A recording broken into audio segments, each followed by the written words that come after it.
Hey, what's going on there, YouTube? This is SEL0320. I'm back for another TV episode review of the amazing Sword Art Online Season 2, or Sword Art Online 2. This arc is Gale arc. I love the show. I love Sword Art Online. The name of this episode is Crimson Memories. So, following off of the things that happened in the last episode, like I was kind of talking about in my review, basically, Sinon or Asida, she's having like these conflictions with this relationship with this guy that is technically one of the best players she's ever seen, but basically her rival at the same exact time, and she doesn't know how to interact with it. And the episode kind of goes off on her going off this tangent with her friend about how much, like, man, I can't stand this guy, like, he gets on my nerves, he's such a jerk, you know. And the guy is just like, I've never seen you pay so much attention to somebody. And what she does this, and she points like this. Now, if you remember from a couple of episodes, 3 episodes back, like, these girls, all they did was just this. And she freaked out, had a panic attack, she couldn't stop. And I mean, it's just remembrance of what kind of happened to her, and she having to defend herself to kill this guy. And she was doing this subconsciously. And he was like, I'm worried about you. And you could tell that he really has real feelings for her, you know.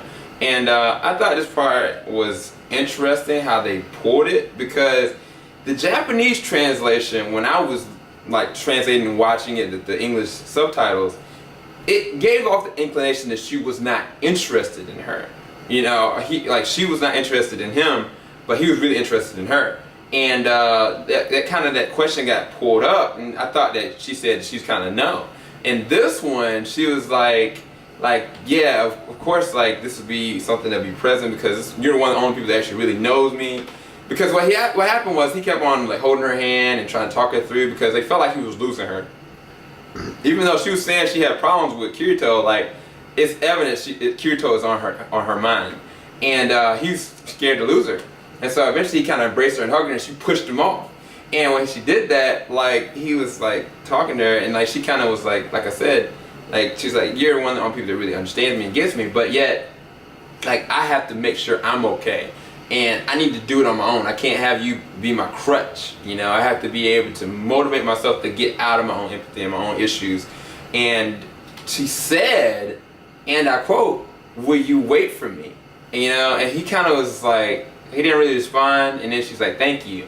And I was like, man, that's gonna come up later on. I was like, Joe, she led him on, you know? And I thought it was crazy, because it adds a different dynamic to their relationship. That means that if she would say something like that, even me as a guy, I would be like, oh, wow, so I have a chance. I just need to kind of wait for you, you know?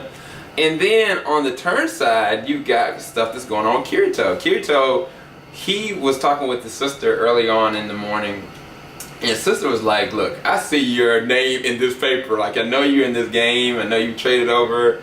I knew you wouldn't just quit SAO.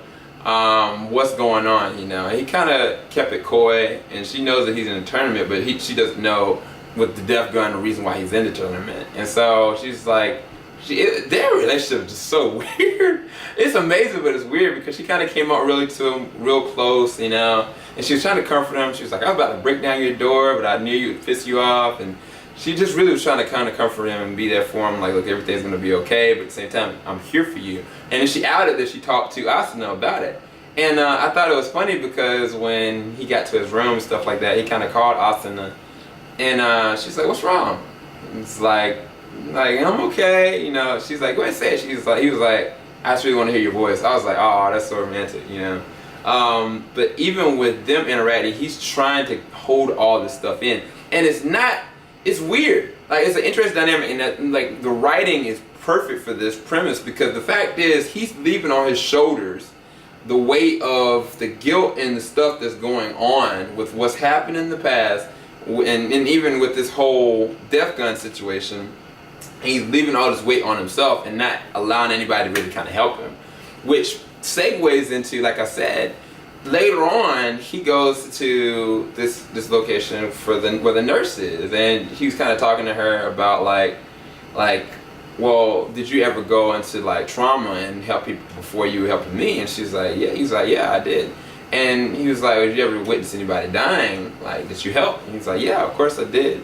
And he basically was asking the question, "Do you remember these people? You know, like, do you remember them?" And she's like, "Yeah, I remember them." And he was basically kind of like, "Is there a way of forgetting them?" I was wondering where he was kind of going with the question. And I remember this from the Japanese translation, but like it felt more meaningful in this moment because it was spoken so fast in the translation that in this one I could really kind of see it and express it. And it was acted really well because basically she said, like, subconsciously, I can never forget them. Like, I can never forget the smallest little details, even though at times I think through life that they progress within your mind and within your heart, you know, but I can never really forgive them.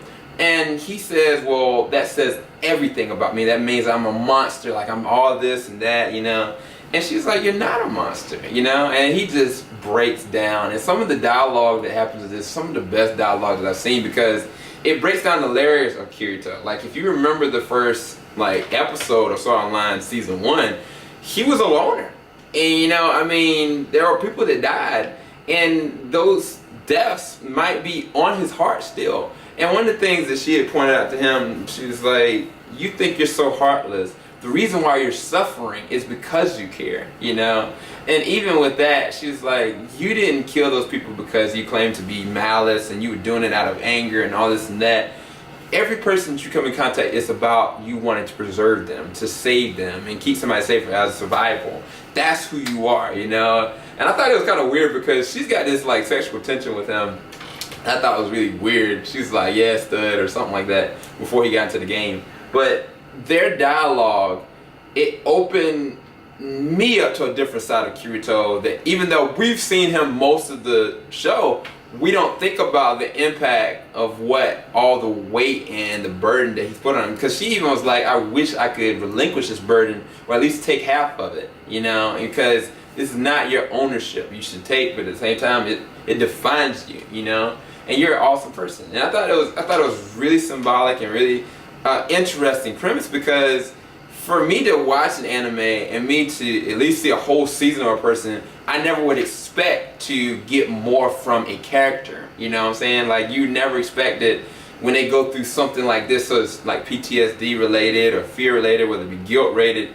You know, it wasn't so much the fact that he felt guilty because of killing somebody. It's not even just that. It's the fact that he is haunted by the fact of he can't even remember him. What does that say about him? And that shows volumes about his character, and I love that. So it's like, while he's dealing with that, Sinon is still dealing with her situation with this guy. And I thought the way they did the translation for her name, it almost sounded like is Asuna when he was kind of saying it, when it was really Asita. So I don't know if it was like how I heard it, but me and Joe both were like, man, it sounds like Asuna, the way he's saying it. But it's Asita. And so, like, she's getting prepped, she's ready, and he kind of reconfronts her, like, you serious? She's like, no, this is not the time for that crap, you know? And she's really kind of like pushing him off, and I don't think she really knows how she really feels about him, but she's let him on at this point, and she's kind of like deferring and saying like, look, you're messing up my match time, like, I gotta be ready. And I thought it was really interesting because I was like, man, I knew this was gonna come full circle. I just didn't realize, I couldn't remember it was gonna go full circle this soon. And I could tell in his eyes, it's like, he's got this obsession, and love makes you do crazy things, you know? And so it's going to be interesting how that progresses later on. But it went full circle, like I said, to them squaring off and like, look, I'm ready, you know? And she was like, I will not lose today. And he said, I will not lose. And so he's basically, neither will I. And I was like, foreshadowing, maybe, you know? Anyway, but nah, it was a great episode. I really loved the dialogue between the nurse and Kirito, and especially Kirito interacting with all those other people where he couldn't speak about stuff, where he kind of just let it on to this nurse, and then breaking down the stuff that Asita or Sinon is really kind of dealing with her relationship, own one relationship, and at the same time with Kirito because of it. What is Kirito bringing out of her that she can be able to point a finger like that, and at the same time like have all this rage and stuff like that? Is she becoming a different person? Or just kind of like her friend described, like, you are Sinon, that defines who you are, that's the person you really are. So I thought it was a really good episode. I give it an 8.5 out of 10. I really loved the dialogue. Wasn't that much action in this one at all, but if you know this show, you're not looking at the show for just like all the full action. It's all about the character development and how it relates to you, more so than how that they get pushed out, and it's really awesome. So anyway, if you enjoyed this review, please leave a like below, and if you have any comments on it, please leave it in the comment section below. And definitely thanks everybody for subscribing. This is SCL0320. I'm signing out. Till next time. Later, everybody.